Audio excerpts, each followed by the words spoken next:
આપણે દીકરી માટે આ દીકરીના પ્રસંગ માટે આપણે ભેગા થયા છીએ તો આમાં ઘણી બધી દીકરી માટે વાતો કરશું પણ સ્ત્રી જ્યારે એક દીકરીનો જન્મ થાય છે ત્યારે એ ટોટલ 4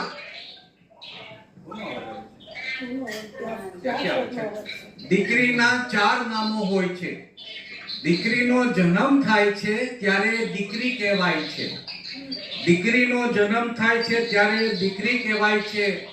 ઈ મોટી થાય છે, પોતાના ભાઈ સાથે રમતી હોય છે ત્યારે એનું નામ બેન પડે છે, એટલે ત્યારે ઈ બેન કહેવાય છે. મોટી થયા પછી જ્યારે એ લગ્ન કરીને પોતાને સાસરે જાય છે ત્યારે એને પત્નીનું નામ દેવામાં આવે છે અને એ જ પત્ની જ્યારે પુત્રને અથવા પુત્રીને જન્મ આપે છે ત્યારે એને માં કહેવામાં આવે છે. આમ દીકરીના 4 વર્ગીકરણ થયા છે. એની પછી તો ઘણા બધા સગા સંબંધો થતા હોય છે, જેમ કે કાકી છે, મામી છે, ફૈબા છે, પણ મેઇન આ 4 વર્ગીકરણ છે: દીકરી, બેન, પત્ની અને માં. હવે બેનનો તમને હું દાખલો આપું. એક પરિવારમાં મા બાપ કોઈ બીમારીથી ગુજરી ગયા. દીકરી ત્યારે કઈ 10-11 વર્ષની અને દીકરો હતો કઈ 2-2.5 વર્ષનો. એકલો ગેપ હતો. મા બાપ ગુજરી ગયા, સગા સંબંધી આવે, ઢાંઢસ બંધાવે એને, પણ રોજનું ખાવા પીવાનું કોણ આપે? તો દીકરીએ મજૂરી કરવાની શરૂ કરી. હવે મજૂરી પણ એ કેવી રીતે કરે કે ઘરે ભાઈને મૂકીને તો આવી ન શકે, ભાઈ એકલો નાનો છે, કેવી રીતે રહે? તો પોતાના વહા ઉપર કપડો બાંધીને ભાઈને લઈને મજૂરી કરવા જતો અને મજૂરી કરીને એ જેને જે પૈસા મળે એ પૈસાથી પોતાનું ને ભાઈનું ગુજરાન ચલાવતી. તો એકવાર એક વ્યક્તિએ કીધું કે બેટા, તું આટલી બધી મજૂરી કરે છે તો તારા ભાઈને તું ઘરે મૂકીને આવ, તું મજૂરી બી કરે છે ને આવડું ભાર પણ ઉપાડે છે. તો એ દીકરી રોવા માંડે છે અને એ કહે છે કે જે દિવસે મને મારા ભાઈનો ભાર લાગશે ને એ દિવસથી ભાઈ બહેનના સંબંધો ખતમ થઈ જશે. એ દિવસે ભાઈ બહેનના સંબંધો ખતમ થઈ જશે. આમાં એક વાત કહેવાની રહી ગઈ છે. આ શબ્દો જે હું અત્યારે તમારી સામે રજૂ કરી રહ્યો છું, આ શબ્દો તમારા આત્મા સુધી પહોંચે ને તો 100% તાલી પાડજો.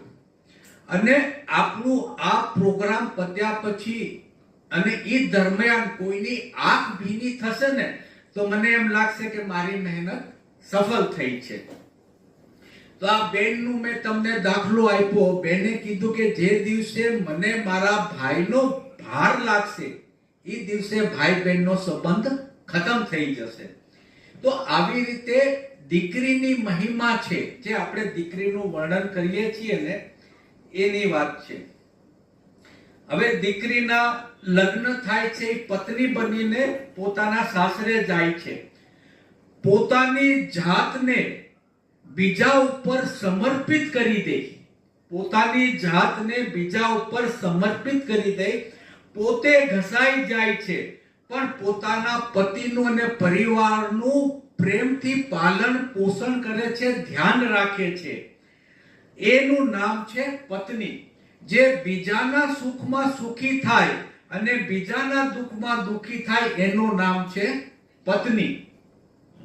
હવે આ જ દીકરી જ્યારે માં બને છે, 9 મહિના પોતાના કોખમાં બાળકને સાચવીને રાખે છે, એનું ધ્યાન રાખે છે. ખાવા પીવામાં પણ એ પરહેજી પાડે છે કે એના બાળક ઉપર પેટમાં અસર ન થાય.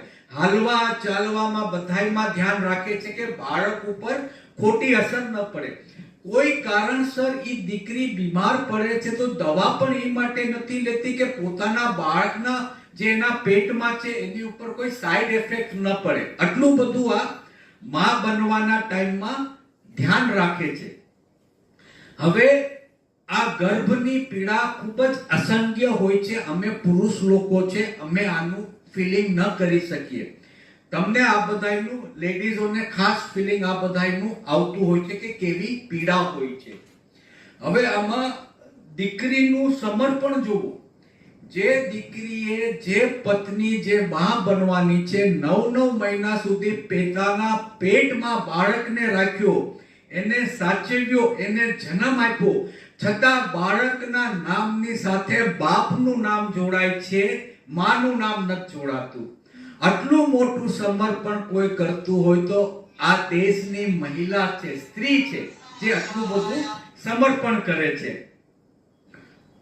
પોતાના ઘરમાં જે દીવો કરે ને એને દીકરો કહેવાય છે.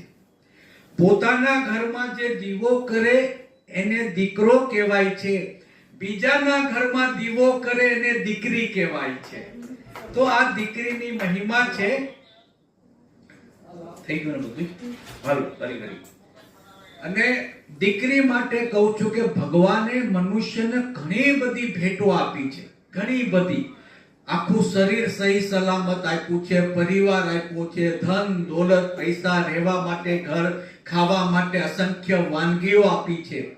પણ ભગવાને આપેલી સર્વોત્તમ ગિફ્ટમાં અગર કોઈ ગિફ્ટ હોય તો એ દીકરી છે. એનીથી વિશેષ કોઈ ગિફ્ટ ભગવાન આપી જ ન શકે. દીકરી સર્વોત્તમ ગિફ્ટમાંથી એક છે.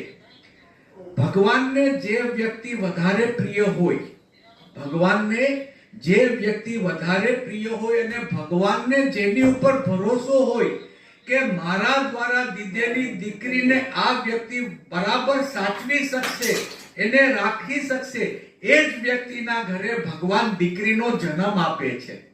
એ જ વ્યક્તિના ઘરે ભગવાન દીકરીનો જન્મ આપે છે. હવે આપણે દીકરીની વાતો આગળ પણ ઘણી